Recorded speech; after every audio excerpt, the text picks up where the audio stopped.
inyong ikamahay, ikasamad sa inyong balatian, ang uban basit inyo pang ikasuko. Apan lapas pas apan kung mahimo siya na international airport, gikan sa lagindingan, direkta ka ng mulupan, Hong Kong, Singapore, Japan, Korea, o asa na nasod ikaw gustong ibayon ang pangkana na dyan.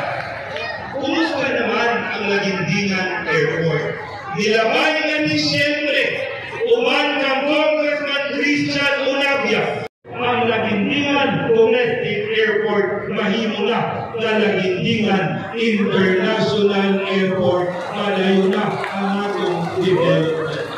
Kinigtanan pa lahimo nga ito lamang og nakinusahan. Pasaan dili lahimo o kinigtanan kay gimanduan